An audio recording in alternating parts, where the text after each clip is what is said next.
அனைவருக்கும் அன்பான வணக்கம். புத்தாண்டு முதல் நாள் அன்று பெண்கள் இந்த வண்ணத்தில் ஆடை அணிந்தால் சிறப்பாக இருக்கும் என்று சொல்லப்படுது. புத்தாண்டு முதல் நாள் வியாழக்கிழமை வருகிறது. 1/1/2026 வியாழக்கிழமை. வியாழக்கிழமை நாளே குரு பகவானுக்கும் குபேர பகவானுக்கும் உரிய நாள்.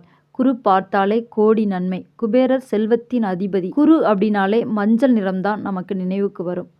குரு பகவானுக்குரிய மஞ்சள் நிறத்தில் அன்றைய தினத்தில் பெண்கள் ஆடை அணிந்தால், புடவை அணிந்தால் அவர்கள் வாழ்க்கை யோகம் பெறும் என்றெல்லாம் சொல்லப்படுது. மற்ற வண்ணங்களில் அணியக்கூடாதா என்பது கிடையாது. கருப்பு வெள்ளை நிறம் தவிர்த்து மற்ற வண்ணங்களில் மஞ்சள் நிறம் கலந்திருக்கிற மாதிரி பார்த்து அன்றைய தினத்தில் சேலை அணிவது சிறப்பு. மஞ்சள் நிறம் அப்படின்னாலே மங்களகரமானது என்று அர்த்தம். மஞ்சள் நிறத்தில் புடவை அணியும் போது செல்வ செழிப்பு உண்டாகும் என்று சொல்லப்படுது. புத்தாண்டு முதல் நாள் அன்று பெண்கள் அணியக்கூடிய ஆடையில் ஏதாவது ஒரு வகையில் மஞ்சள் நிறம் கலந்த மாதிரி உள்ள புடவைகளை அணிவது அவர்களுக்கு யோகமும் அதிர்ஷ்டமும் கிடைக்கும் என்றெல்லாம் சொல்லப்படுது. ஒரு பெண் என்பவள் அந்த வீட்டின் மகாலட்சுமி தேவதை.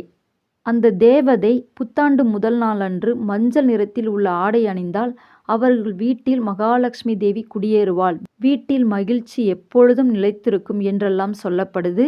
இந்த வீடியோ பிடிச்சிருந்தால் லைக் பண்ணுங்கள், ஷேர் பண்ணுங்கள், சப்ஸ்கிரைப் பண்ணிக்கோங்க. நன்றி.